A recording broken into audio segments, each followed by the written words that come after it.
E eu quero que você adiante só um pouco a sua Bíblia, folhe aí Salmos, Provérbios, Eclesiastes. Vá para o livro de Eclesiastes, capítulo 12. Último capítulo do livro de Eclesiastes. Glória a Deus. Eclesiastes, capítulo 12. Capítulo 12, isso.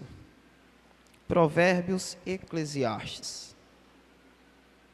Eclesiastes, capítulo 12, que diz uma mensagem exatamente para os jovens. Diz o seguinte: se a igreja encontrou, diz amém. Passamos a ler. Lembra-te também do teu Criador nos dias da tua mocidade, antes que venham os maus dias e cheguem os anos dos quais venha a dizer: não tenho neles contentamento, antes que se escureçam o sol, a luz, a lua e as estrelas, e tornem a vir as nuvens depois da chuva,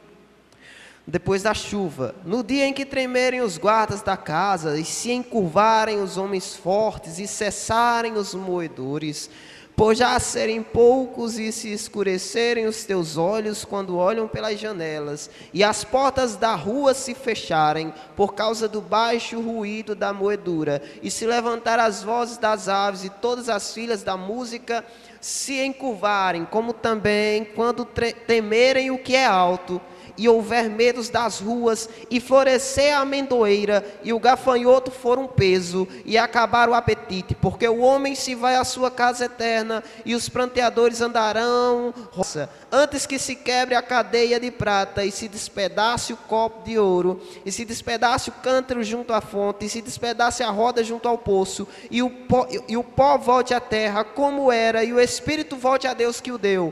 Vaidades de vaidades, diz o pregador, tudo é vaidade. E quanto mais sábio foi o pregador, tanto mais ensinou ao povo sabedoria. E atentando e esquadrinhando, compôs muitos provérbios. Procurou o pregador achar palavras agradáveis e escreveu-as com retidão, palavras de verdade. As palavras dos sábios são como aguilhões e como pregos bem fixados pelos mestres das congregações, que nos foram dadas pelo único pastor. E demais disto, filho meu, presta atenção, não há limite para fazer livros, e o muito estudar é enfado da carne. De tudo que tem se ouvido, o fim é: teme a Deus e guarda os seus mandamentos, porque isso é o dever de todo homem. Amém?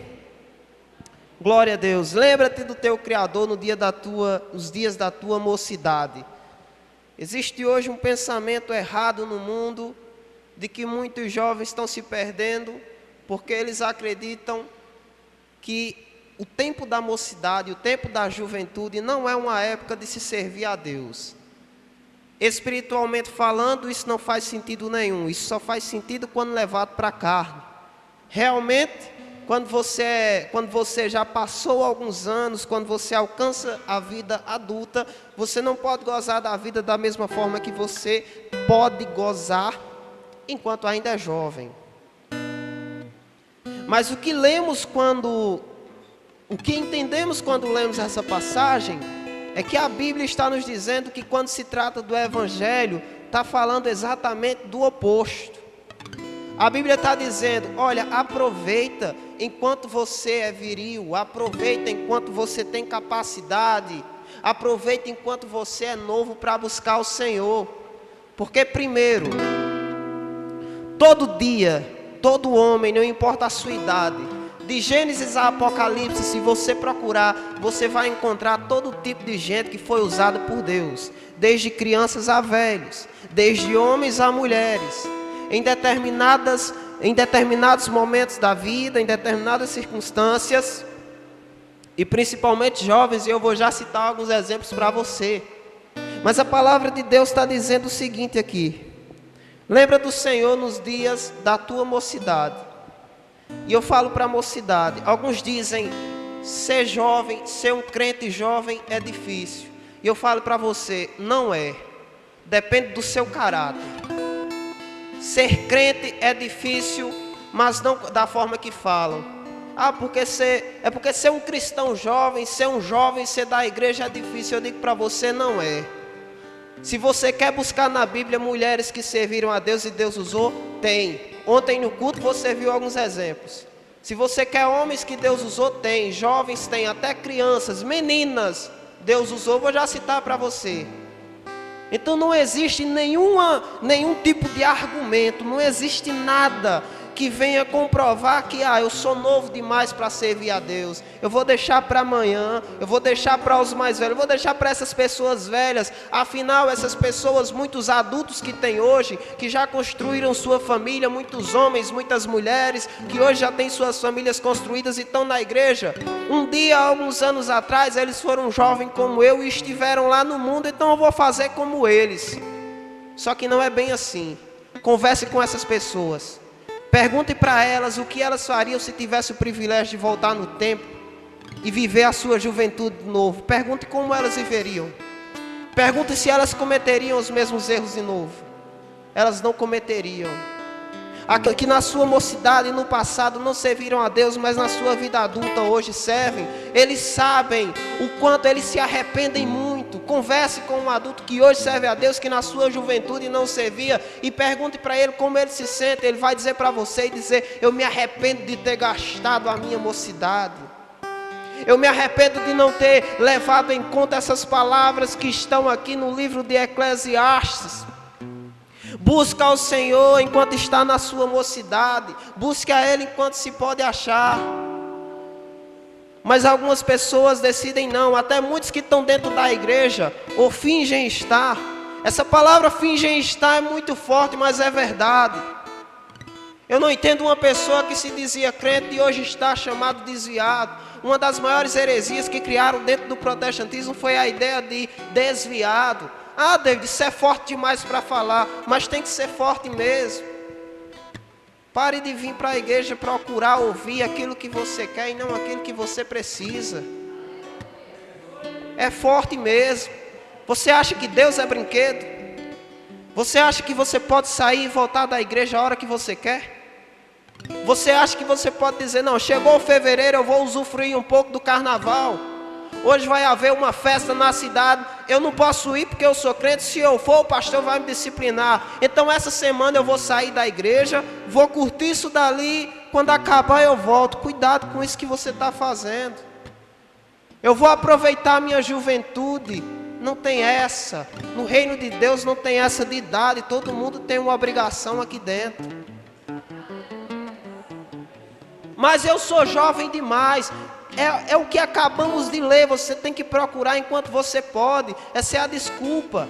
Você pode estar hoje sendo jovem, você pode estar com disposição dizendo, mas eu sou jovem, eu preciso aproveitar a vida, eu preciso usufruir dos prazeres do mundo, eu não tenho tempo para procurar a Deus.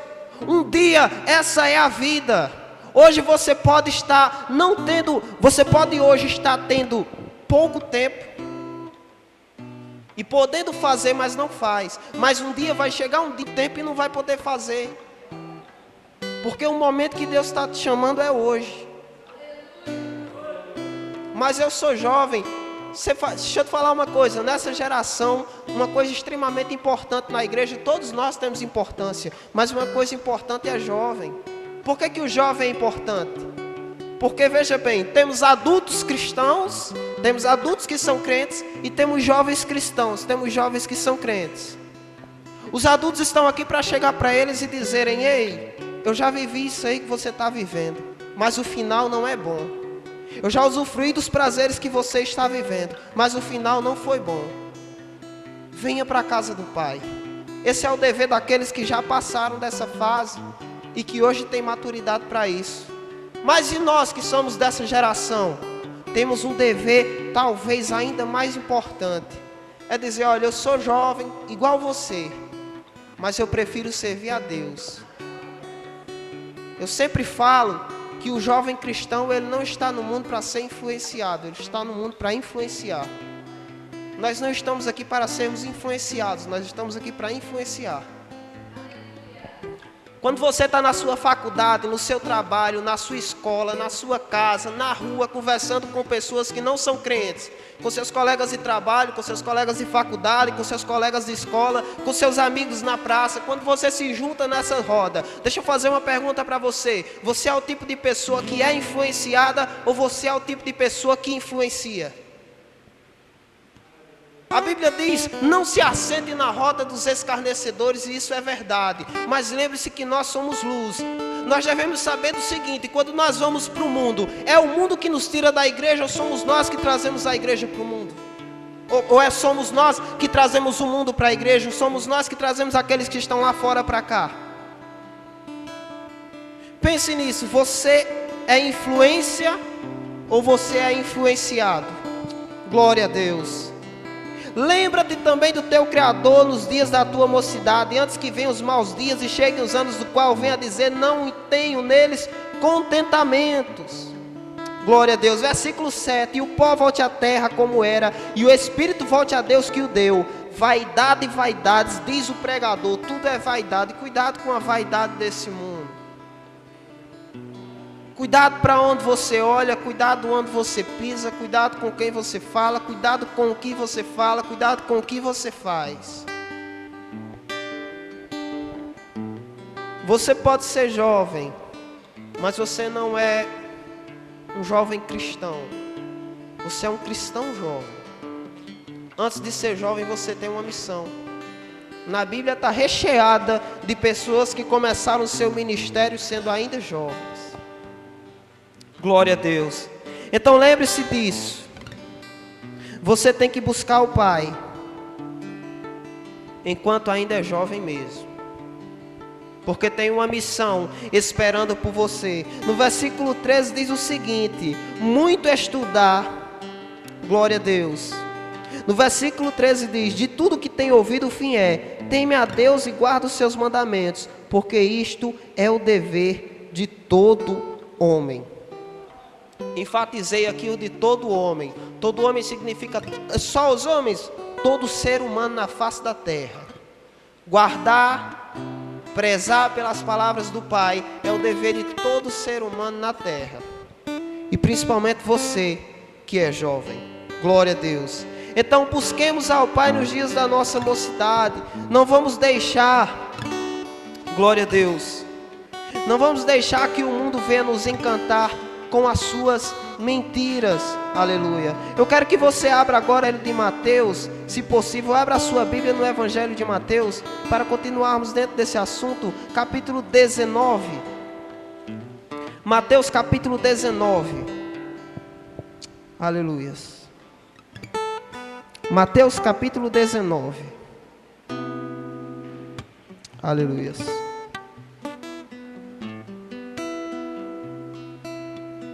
Glória a Deus. Mateus capítulo 19, versículos 16 ao 30. Aleluia.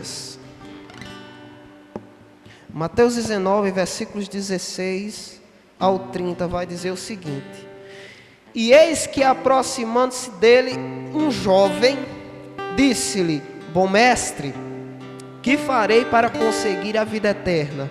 E ele disse-lhe, por que me chamas bom? Não há bom senão um só, que é Deus. Se queres, porém, entrar na vida, guarda os mandamentos. Disse-lhe ele, quais? E Jesus disse, não matarás, não cometerás adultério, não furtarás, não dirás falso testemunho, honra teu pai e tua mãe, e amarás o teu próximo como a ti mesmo. Disse-lhe o jovem, tudo isso tenho guardado desde a minha mocidade, que me falta ainda?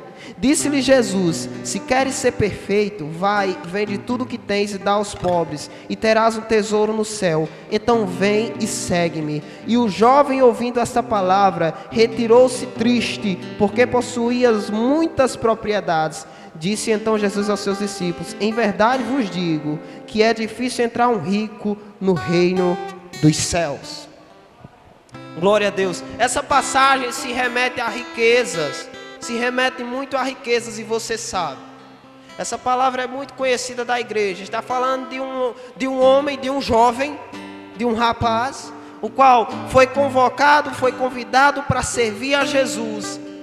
Mas ele rejeitou porque ele viu que teria que abrir mão das suas riquezas. Mas eu não quero falar exatamente das riquezas em si, mas ele não quis abrir mão porque ele tinha apego, porque ele amava aquilo que ele tinha. Ele tinha riquezas, ele tinha posses e ele não queria abrir mão disso. Então o que eu quero falar para você aqui não é sobre riqueza, é sobre renúncia. Para servir a Deus temos que renunciar muita coisa. Temos que renunciar riquezas, temos que renunciar desejos, temos que renunciar fama, temos que renunciar amigos e muitas vezes temos que renunciar aqueles que estão até próximos. Aqui vemos o exemplo de um jovem que chegou querendo usufruir, só que ele achava que era fácil. Ele disse: eu vou até lá, eu quero saber o que eu preciso fazer para que eu possa ter a vida eterna. E ele foi perguntar ao Messias. Ele foi achando que a tarefa era fácil, mas o Messias, conhecendo o seu coração, olhou para ele e disse que ele teria que abrir mão daquilo que ele mais amava. Isso pesou no coração dele. E sabe por que isso pesou ao coração dele? Porque o coração dele estava apegado a coisas vãs, a coisas materiais, a coisas fúteis, a coisas que o tempo e a terra destroem. O coração dele não estava firmado onde precisava estar. Tem muita gente que rejeita servir a Deus, sabe por quê? Eu não vou servir a Deus porque meu namorado não é crente. Eu não vou servir a Deus porque minha namorada não é crente. E se eu for servir a Deus, ela não sendo, vai me deixar. E eu amo muito. Eu não vou servir a Deus porque eu tenho muitas amizades. E se elas descobrirem que eu sou crente, eu vou acabar perdendo. Eu não vou servir a Deus porque eu não quero abrir mão. Deixa eu te falar uma coisa. Tudo isso que você muitas vezes teve ou tem medo de abrir mão para servir a Deus, não são tesouros, são fardos. Tudo isso que você muitas vezes quer colocar acima de Deus, que pesa no coração e diz: eu não quero abrir mão disso para servir a Deus, isso é um fardo. Aquele jovem rejeitou servir a Cristo porque ele via do que ele precisaria abrir mão. E todos os dias nós precisamos renunciar a muita coisa para servir a Cristo, inclusive a nossa vida. Esse jovem não serviu a Deus porque não queria abrir mão das suas riquezas. Mas quando nós adiantamos um pouco na Bíblia, nós encontramos dois homens, Silas e Paulo, que estavam na cadeia, haviam sido açoitados, surrados, estavam sofrendo dentro da cadeia. Eles estavam fazendo isso ali porque eles confessavam a Cristo, porque eles amavam a Cristo. Eles estavam dizendo: eu não prezo nem por mim mesmo, por amor de Cristo. Eu abro mão de mim mesmo, por amor de Cristo. Mas aquele jovem lá atrás preferiu as suas riquezas do que servir a Cristo. Mal sabe ele que hoje o dinheiro que ele decidiu escolher ao invés de Cristo, quando ele voltou, ele deixou Cristo e ele voltou para as suas riquezas. Sabe onde está o dinheiro daquele jovem agora? Não existe mais. Sabe onde estão as riquezas dele agora? Não existe mais. Aquela foi o momento mais importante e mais crucial da vida daquele jovem, e ele jogou fora. Mas isso é muito recente. Porque quantas vezes você está na igreja ouvindo alguém pregar, e muitas vezes o pregador, o pastor diz: quem quer confessar a Cristo, e aí as pessoas estão até com a vontade de confessar, só que aí elas lembram: não vai dar porque amanhã vai ter uma festa, eu tenho que ir. Não, hoje eu não posso confessar a Cristo porque eu comecei a namorar com uma moça, com um rapaz agora, que se souber que eu sou crente, não vai mais dar certo. Tem pessoas que não querem abrir mão de si mesmo, dos seus prazeres, para servir a Cristo, exatamente como esse jovem fez. Mas o Evangelho se baseia em renúncia. Aí você deve dizer: por quê? Porque Cristo está te convidando a servir a Ele. E sabe por que você tem que renunciar a tanta coisa para servi-lo? Porque Ele renunciou a algo grande por você. Ele não renunciou a amizades, Ele não renunciou riquezas, Ele não renunciou fama. Sabe o que é que Ele renunciou? Ele renunciou a própria vida, lá no madeiro. Ele abriu mão da própria vida e disse: eu vou me entregar. E Ele fez isso por você.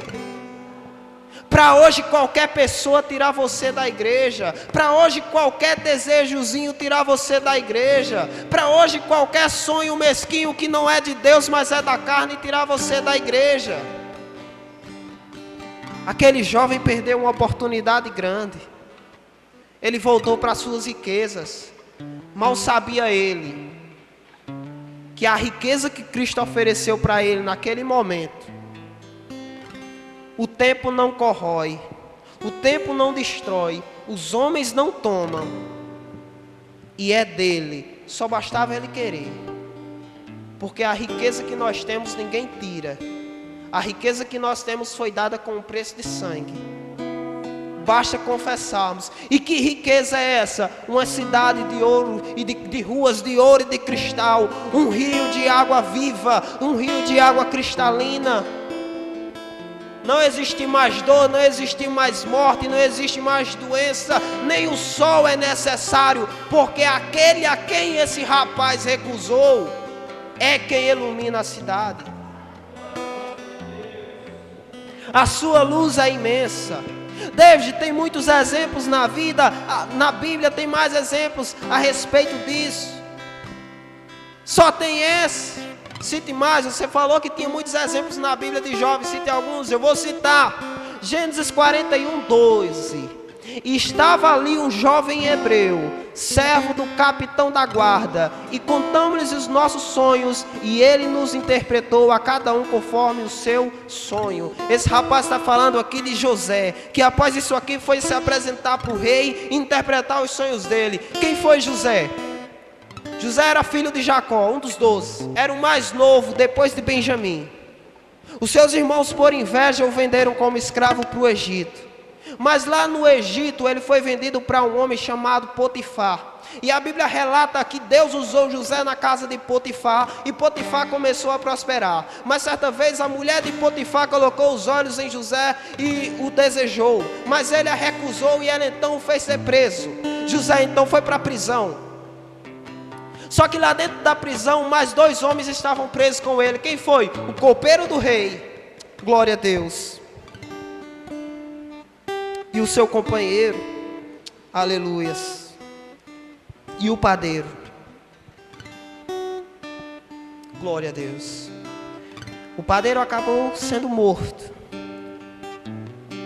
mas o copeiro foi restabelecido no seu lugar, e isso José profetizou.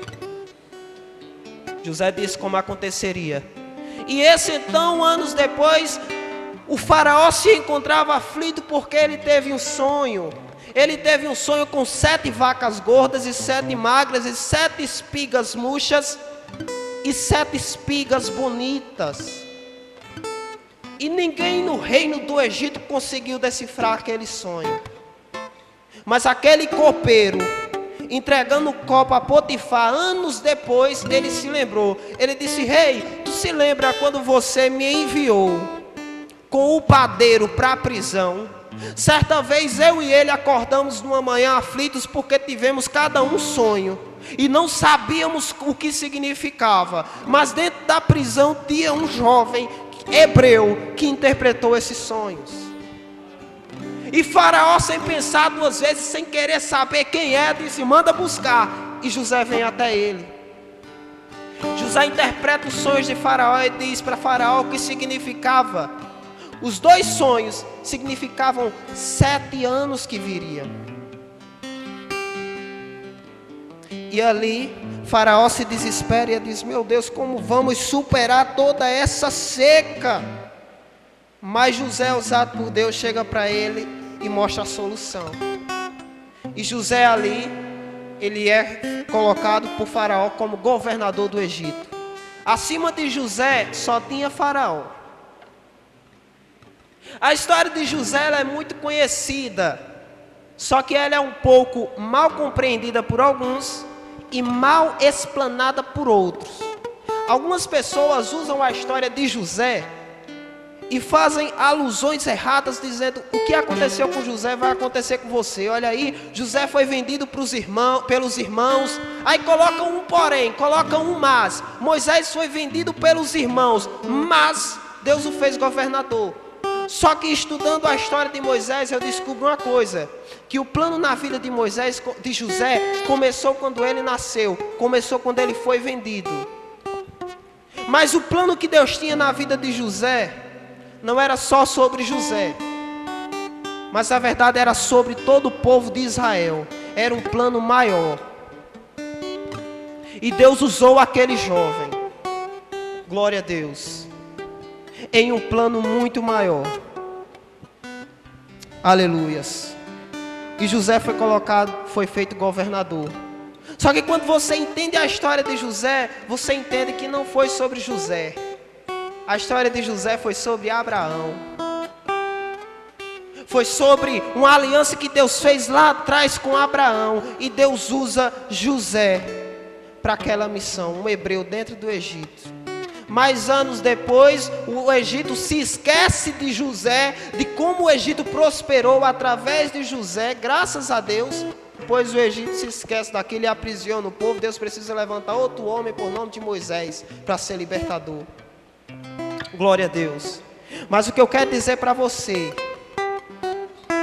é que quando o faraó estava perturbado e nenhum dos homens mais sábios do Egito puderam decifrar seu sonho, foi um jovem que estava lá dentro da prisão orando, crente, que interpretou. Glória a Deus. E sabe por que todos aqueles sábios não interpretaram? Porque eles estavam buscando a deuses que não existiam. Eles estavam buscando a deuses que nada podiam fazer. Mas quando o faraó mandou buscar aquele jovem, ele foi lá sendo usado pelo único e verdadeiro Deus, o único que podia interpretar os sonhos de faraó.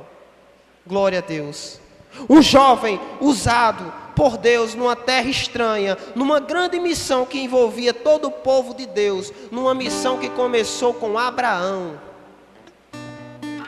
Outra coisa que eu volto a dizer para você, a história de José não é sobre José. A história de José é sobre o povo de Deus, sobre Israel. José, ele não foi... A história de José não é sobre alguém que Deus colocou lá em cima. Não, a história de José foi sobre um jovem que Deus usou na sua obra. Deus usou na história do seu povo, na história de Israel. Entenda do mesmo jeito hoje. Você não é jovem para procurar aplausos, para procurar amizades. Você é mais um José nessa geração. Que Deus quer te levantar, mas não para te apresentar, mas para que você seja usado na obra dele. Não é só jovem, mas é todo aquele que confessar a ele. O que eu preciso fazer para Deus me usar? Querer, buscá-lo. Pergunte, Deus, qual a minha missão? E ele tem uma missão para você. Glória a Deus, aleluias. No livro de 1 Samuel 2:18 também diz o seguinte: porém Samuel ministrava perante o Eterno, sendo ainda jovem. Mais um exemplo de jovem, a história de Samuel você conhece. Profeta, juiz, e seu ministério começou. Samuel estava indo dormir, mas ele ouviu uma voz. Samuel, ele ouviu a voz de Deus. Um jovem, um menino, e que foi usado pelo Eterno como profeta, como juiz. Aleluias. Quando adiantamos para o capítulo 16, vemos a história de outro jovem. Agora Samuel não é mais o jovem Samuel. Samuel agora é o profeta Samuel, ungindo um jovem, Davi. Outro jovem que foi usado por Deus para ser rei de Israel. Era o menor da casa, mas Deus ungiu. Glória a Deus. Aleluia. No Salmo de 119, versículo 9 diz: com que purificará o jovem o seu caminho, observando conforme a sua palavra. Em 1 Timóteo 4:12 diz o seguinte: ninguém despreze a tua mocidade, mas seja exemplo dos fiéis na palavra, no trato, no amor, no espírito, na fé e na pureza. Palavras do apóstolo Paulo a Timóteo, jovem Timóteo. Jeremias 1:7: porém disse-me o Eterno, não digas sou um menino, porque a todos a quem eu te enviar irás, e tudo quanto te mandar falarás. Aqui é o seguinte: Deus estava falando com o profeta, glória a Deus, com o profeta Jeremias, E Deus estava falando como iria usá-lo, mas ele falou para Deus e disse o seguinte: mas Eterno, eu sou só um menino.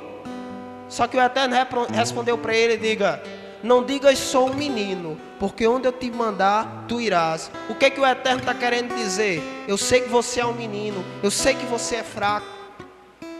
Você acha mesmo que se fosse para depender de você, o Eterno mandaria você na obra dele? Você acha que depende de nós? Não, não depende de nós. Mas eu sou fraco, eu não sou capaz, eu sei. Mas um dia lá em Atos capítulo 2, houve algo grandioso. Nós não somos capazes, mas há um que nos capacita. Glória a Deus. Aleluias. Então não diga eu sou jovem.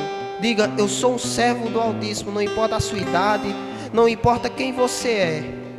Porque a obra precisa de você, mas a obra ela é feita por aquele quem vai te usar. O que eu preciso fazer? Tira a tampa do vaso, se coloque na posição de vaso. O erro de alguns crentes é querer se colocar na posição de Deus. É dizer, eu não vou fazer porque eu não sou capaz. Eu sei que você não é capaz. Deus sabe que você não é capaz. Você é barro, só que é com o barro que o vaso é feito.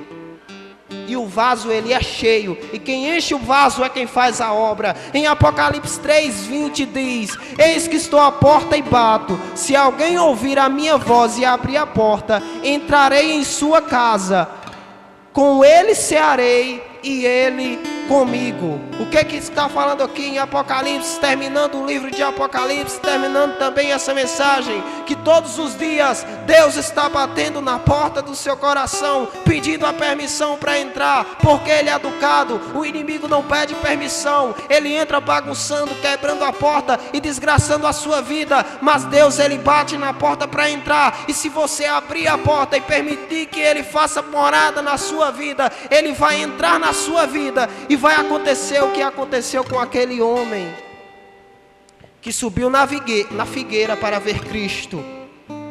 Quando Zaqueu sobe na figueira, o Messias o vê e diz: desce, porque hoje veio salvação, hoje me vem pousar na tua casa. E lá na casa de Zaqueu, Deus disse: hoje veio salvação a esta casa. Ele está batendo na porta do seu coração, ele está sendo educado.